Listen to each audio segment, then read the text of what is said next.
할렐루야, 성도 여러분, 오늘도 주님 주시는 평안과 은총이 성도 여러분 가운데 가득하기를 간절히 기도합니다. 갑작스럽게 수요 기도회를 이렇게 영상 설교로 대체하게 되었습니다. 내일이 수능 시험이 있는 날이고 또 숭실 학원에서도 시험을 보기 때문에 오늘은 학교 건물을 사용하지 않는 게 좋겠다라는 판단이 서서 이렇게 대체하게 되었으니까 성도 여러분 이해해 주시면 좋겠습니다. 또 기도를 부탁드리는 것은 감사하게도 아직까지 우리 교회는 확진자가 없어서 염려가 없는데 들어보면 이런저런 경로를 통해서 간접적인 접촉자들이 늘어나고 있습니다. 그래서 위에서 성도님들 함께 기도해 주시고 하나님께서 이 어려운 때에 저와 여러분 한 사람 한 사람을 지키시고 보호해 주실 것을 또 간절히 기도합니다. 오늘은 시편 63편의 말씀 주는 나의 하나님이시라 하는 제목으로 잠시 나누면 좋겠는데요. 요즘 최근 들어서 신학적으로 유명한 말 가운데 쉐키나라는 말이 있습니다. 성경에는 없는 말인데요. 유대교 신비주의 전통에서 나온 말이고 몰트만이라고 하는 유명한 독일 신학자가 이렇게 이야기를 해서 개신교에서도 굉장히 중요한 그런 용어가 되었습니다. 이 말의 근본적인 의미는 하나님께서 자기 백성과 함께 사신다, 거주하신다. 그래서 하나님의 임재와 현존을 나타내는 말입니다. 그런데 성경의 기록에 보면 하나님은 빛이시다 그렇게 요한 1서에서 말씀하잖아요. 그러니까 하나님께서 자신의 현존을 임재를 백성들에게 나타내실 때는 때때로 강력한 빛의 비춤을 통해서 나타내시기 때문에 그래서 하나님께서 자기 백성들 가운데 임재하시게 되면 이렇게 광채와 영광이 나타나게 되어 있습니다. 제가 말씀을 준비하면서 유명한 유진 피터슨이 쓴 이런 쉐키나에 대한 이야기 출처라고 할까요? 그것을 소개하는 이야기를 읽었는데요. 간단히 소개하면 이렇습니다. 이제 남쪽 유다 예루살렘이 바벨론에 의해서 완전히 멸망을 당하게 되잖아요. 그러니까 이 바벨론에 의해서 예루살렘 성도 완전히 무너지게 되었고 성전도 완전히 무너지게 되었습니다. 이게 유대인들에게는 가장 충격적이고 또 모욕적인 사건이었는데요. 감사하게도 한 50년이 지난 후에 이 바벨론 그렇게 강력했던 왕국이 페르시아라고 하는 신흥 왕국에 의해서 무너지게 되고 바사왕 고레스가 바벨론 포로로 잡혀왔던 이 유다 사람들, 이스라엘 사람들을 돌려보내게 됩니다. 심지어는 무너져버린 그 성전을 보수할 수 있는 그런 조치들까지도 취해서 돌아오게 되는데요. 그러니까 포로로 잡혀갔던 이 유다 사람, 특별히 예루살렘에 살던 사람들이요, 감격을 하고 기쁨으로 찬양을 하고 그래서 소망이 가득 차서 희망찬 모습으로 자기의 고향 땅으로 돌아오게 된 거죠. 그리고는 그들이 이제 첫 번째 도착해서 본 장면이 바로 예루살렘 성전이었습니다. 그 성전을 보면서 그런데 그들은 모든 그들이 가져왔던 기쁨, 소망 이런 것이 완전히 꺾이고는 눈물로 오열할 수밖에 없었습니다. 왜냐하면 조금 전에 말씀드렸듯이 자신들이 솔로몬이 성전을 지은 후로 약 500년 동안 자신들의 모든 신앙적이고 정신적이고 생활적인 중심지가 되었던 그 예루살렘 성전이 완전히 무너져 내렸고 그리고는 임시 조치로 마치 이런 양철판 떼기 이런 것들로 임시적으로 지어놓은 간단한 그런 성전에서 예배를 드리고 있는 것을 보니까 이 유다 사람들이 모든 것이 완전히 무너져 버렸구나 이런 생각으로 그 장면을 보면서 오열하고 낙심하고 있었습니다. 그렇게 그들이 울부짖고 있는데요. 갑자기 하늘로부터 눈부신 빛의 현존이 내려오는 것입니다. 빛이 쫙 비치는 거죠. 그것을 통해서 무엇을 보았냐면요. 하나님의 쉐키나, 빛을 통해서 그 성전 가운데 임재하시는 하나님의 놀라운 영광을 보게 된 거죠.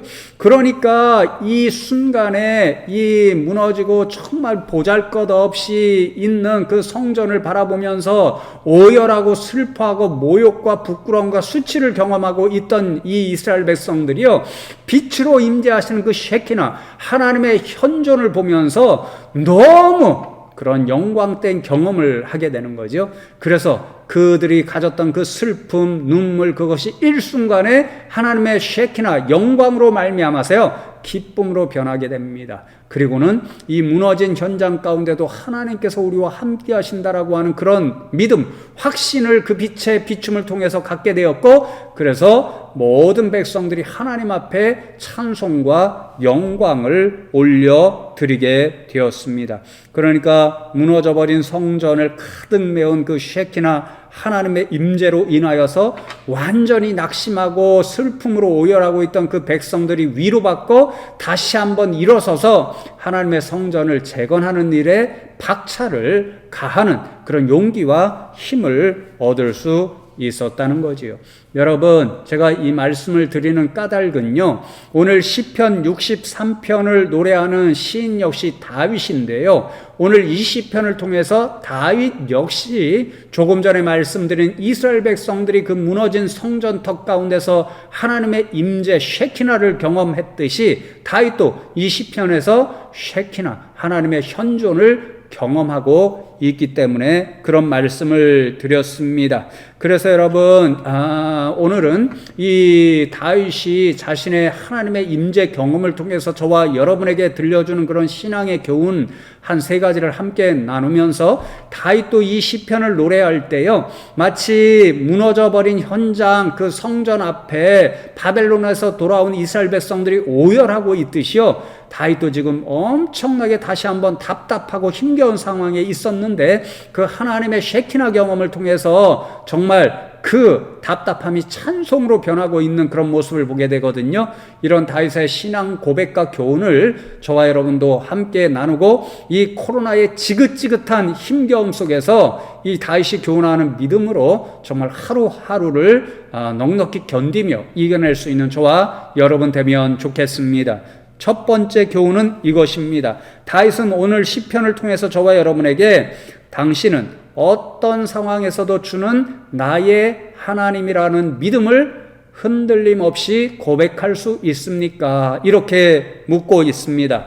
여러분 1절을 보시면요, 하나님이여 주는 나의 하나님이시라. 내가 간절히 주를 찾되 물이 없어 마르고 황폐한 땅에서 내 영혼이 주를 갈망하며 내 육체가 주를 앙모하나이다. 이렇게 다윗은 선언하고 있습니다. 다윗은 지금 간절한 심정으로 하나님을 찾고 하나님을 갈망하고 하나님을 앙모하고 있습니다.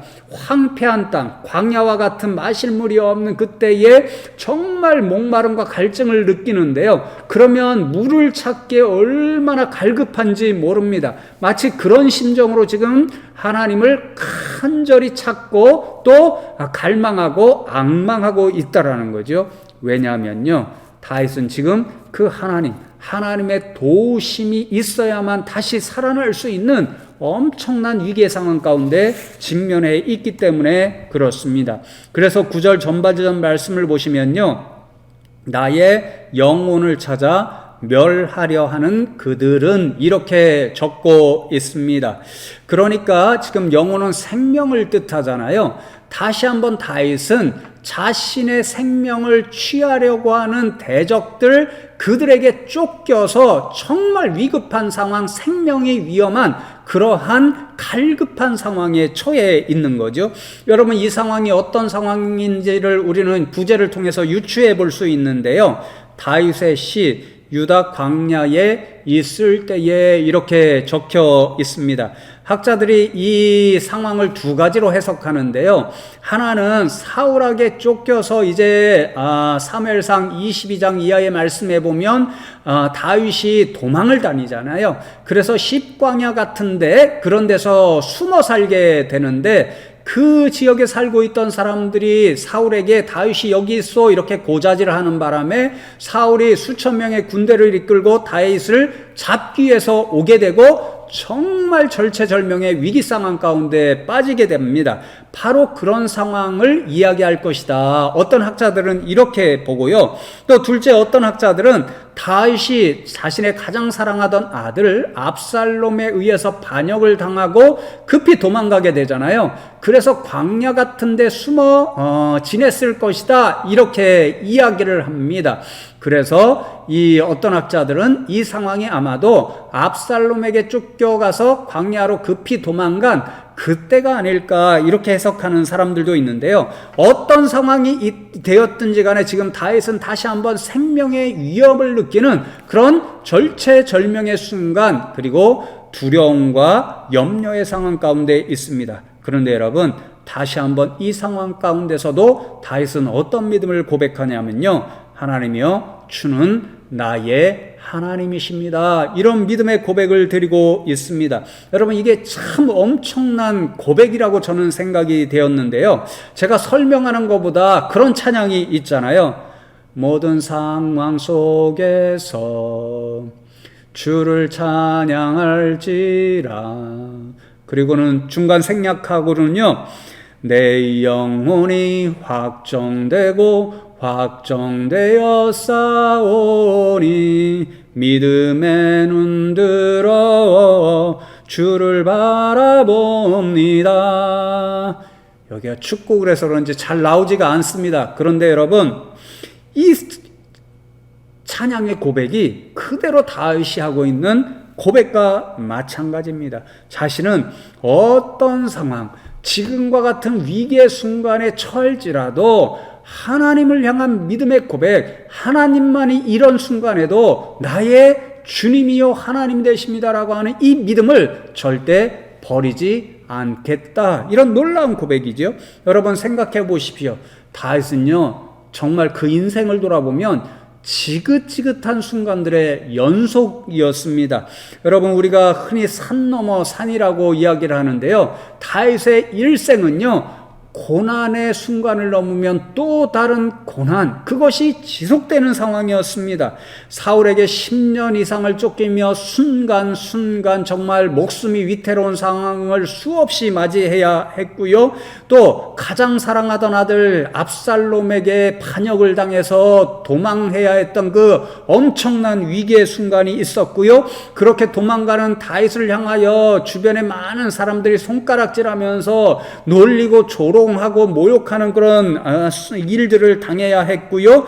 또 사랑하는 자녀들 압살롬이나 암논이나 이후에 또 자녀들이요, 서로 자신이 후계자가 되겠다, 왕이 되겠다 미워하면서 살해하는 그런 모습도 경험하게 됩니다. 그러니 여러분, 다윗의 일생을 돌아보면요, 너무너무 엄청난 순간들의 연속이었고요.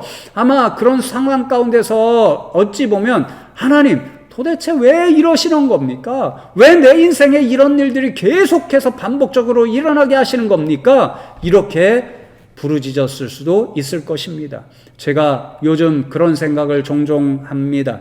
코로나19의 위기가 계속되니까요, 더욱이 연말이잖아요. 내년 사역을 준비하면서 굉장히 정말 스트레스가 많은데, 요즘 주변에 확진자들이 500명 이상이다, 또 우리 교인들 가운데 또 이런 접촉자, 그러니까 간접 접촉자들이 있다, 이런 이야기를 들으면 들을수록요, 혹시 우리 교회가 또 예배가 폐해지는 일이 있는 것은 아닌가, 또 성도님들이 또 안타깝게 힘들어지는 그런 순간이 생기면 어떠한가, 또 생업에 염려되는 일이 생기면 어떠한가, 이런 생각들이 막 생기니까요, 스트레스가 극에 달할 때가 있습니다. 그러면 하나님, 도대체 어쩌시려고요? 이런 생각이 들 때가 있다는 거죠. 그런데 여러분, 다윗은요, 저나 여러분보다 훨씬 더 극심한 고난, 극심한 생명의 위협, 극심한 조롱과 모욕 수없이 당했습니다. 수많은 대적들에 쌓여 있었습니다. 그럼에도 불구하고 그는 변함없이, 흔들림 없이 하나님만이 나의 주가 되시고 하나님만이 나의 하나님 되십니다라고 하는 놀라운 믿음의 고백을 가지고 살아갔습니다. 성도 여러분, 바라기는 저와 여러분이 이 힘겨운 삶의 순간에서도 이 다윗처럼 정말 하나님만이 나의 주님이시고 하나님만이 나의 하나님이십니다. 이렇게 고백할 수 있는 믿음의 사람들이 되면 좋겠습니다. 여러분, 두 번째로 이 위기의 상황 가운데서 다윗은 어디로 달려갔을까요? 다윗은요, 하나님의 집인 성소로 달려갔습니다. 2절의 말씀을 보시면 내가 주의 권능과 영광을 보기 위하여 이와 같이 성소에서 주를 바라보았나이다. 하나님의 도우심이 간절히 필요해서 정말 이 광야에서 물을 찾고 있는 것처럼 갈급한 심정으로 하나님을 찾고 또 갈망하고 앙망하고 있던 다윗이요, 하나님을 만나 뵈기 위해서 어디로 달려갔냐면요, 바로 성소, 다윗 시절에는 아마 성막 이동식 교회였겠죠. 그곳으로 달려갔습니다. 왜냐하면 주의 권능과 영광을 보기 위해서 하나님의 성소로 달려갔다, 그렇게 고백을 합니다. 제가 그래서 서두에 쉐키나 하나님의 현존 임재에 대하여 말씀을 드린 건데요, 다윗이 위험한 순간에 하나님을 찾고 만나기 위해서 성소로 달려간 이유가 거기에 있습니다. 그 성소, 하나님의 집인 그 이동식 교회 가운데 하나님이 약속하셨듯이 거기에 임재해 계시리라는 쉐키나 하나님으로 자신을 만나주시라는 믿음 확신이 있었기 때문에 그 위기의 절체절명의 순간에서 다윗은 가장 머릿속에 떠올린 장소가 하나님의 교회였고 그곳으로 달려갔다는 거지요. 여러분, 이 성전을 찾았을 때에, 이 성소를 찾았을 때 다윗이 어떤 경험을 했냐면요, 3전 전반절에 보시면 주의 인자하심이 생명보다 나음으로 이렇게 고백하잖아요. 인자하심, 하나님이 자신을 사랑하신다라고 하는 그 경험, 그 감격스러운 느낌, 그것을 이 성소에서 하나님 앞에 나와 기도할 때의 다윗은 느꼈다라는 거죠. 7절 말씀해 보면요, 주는 나의 도움이 되셨음이라 내가 주의 날개 그늘에서 즐겁게 부르리이다, 이렇게 고백합니다. 성소에 앉아서 하나님 앞에 기도하고 있는데요, 이제까지 수많은 인생의 위험한 순간들로부터 자신을 건져주신 그 하나님의 특별한 사랑, 인자하심을 마음 가득히, 가슴 가득히, 영혼 깊숙이 경험할 수 있었습니다. 하나님의 쉐키나를, 그 하나님의 사랑을 통해서 다윗이 경험할 수가 있었던 거죠. 그 하나님의 사랑을 느꼈을 때 다윗은 그 두려움을 극복하고 오히려 기쁨으로 하나님을 찬양함으로 나아갑니다. 성도 여러분, 그렇습니다. 그래서 우리가 이 코로나19의 어려운 가운데서도요, 하나님이 계신 이 교회, 하나님의 쉐키나를 약속하신, 이 임재를 약속하신 이 숭실교회를 더 사모하고 찾아야 하는 이유가 바로 여기에 있습니다. 우리는 하나님의 교회에 와서 이 자리에 임재하신 하나님께 기도하고 찬양하고 예배함으로써 하나님이 들려주시고 우리에게 경험케 하시는 하나님의 인자하심, 이 어려운 순간에도 우리를 향하여 그 마음을, 또 눈동자를 변함없이 비추고 계시고 우리를 바라보고 계시는 그 하나님의 사랑을 경험해야 되기 때문에 그렇습니다. 여러분, 제 경험을 언젠가 얘기해 드린 적이 있지요. 요즘 전세 자리를 구하기가 어렵다고 우리 교인들 가운데도 이사를 가야 하는 분들이 있는데, 정말 전세 구하기가 하늘의 별 따기라고 염려하시는 분들이 얼마나 많은지 모릅니다. 저는요, 이 일이 얼마나 고통스러운 일인지를 일찍이 제 몸소 경험한 바가 있습니다. 집사람과 결혼을 하고 저 경기도 이천에서 서울에 있는 교회로 출퇴근 전임 사역을 해야 했습니다. 1년 가까이 그 일을 하다 보니까요, 그리고 교회에서 사역을 너무 많이 맡겨주셔서요, 정말 정신없이 이렇게 사역을 하다 보니까 한 1년쯤 지나니까 이러다가 내가 죽겠다, 이런 생각이 절로 들어서요, 집사람과 의논을 하고 제가 교회 근처에 혼자 있을 수 있는 그런 거처를 마련해서, 그리고 또 집사람은 저의 집으로 내려가고 이렇게 주말 부부를 하기로 이야기를 나눴습니다. 그때부터 집을 한 달 정도 구하고 찾는데요, 제가 그때 당시에 준비해 놓고 있는 그러한 돈으로는요, 방 한 칸도 구할 수가 없었습니다. 너무도 답답하고 힘들어서 어느 날 그 본당 뒷자리로 올라가서 앉아서 하나님 앞에 기도하고 있었습니다. 하나님, 저를 좀 도와주십시오. 어떻게 하려고 하십니까? 이렇게 기도하고 있는데요. 창 한 곳으로부터 강력한 빛이 제게 비추면서, 그러니까 오늘 다윗이 경험하고 제가 서두에 말씀드렸던 빛의 비춤을 통해서 하나님의 셰키나, 나와 함께 하시는 하나님의 현존을 경험하면서 목소리 한 음성을 들을 수 있었습니다. 내가 원하는 대로 해라.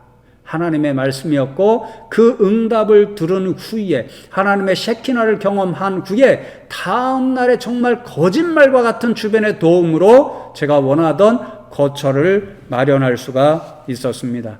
성도 여러분, 이 하나님의 셰키나를 사모할 수 있는 저와 여러분 되면 좋겠습니다. 교회의 자리를 더 사모하면 좋겠고요. 지금 코로나19의 상황과 여러분의 힘겨운 상황 때문에 교회를 나오시지 못하는 분들은 반드시 언젠가는 이 하나님의 셰키나 현존을, 임재를 경험할 수 있는, 하나님의 사랑하심과 긍휼을 경험할 수 있는 이 교회로 다시 한번 그 자리로 회복할 수 있는 저와 여러분 되면 좋겠습니다. 마지막 세 번째로 간단히 나누면요, 다윗은 저와 여러분에게 찬양의 이유가 무엇입니까? 그것을 돌아볼 것을 교훈하고 있습니다. 3절을 다시 보시면요, 주의 인자하심이 생명보다 나음으로 내 입술이 주를 찬양할 것이라, 이렇게 고백합니다. 원어적으로 다시 살려서 번역하면 이렇습니다.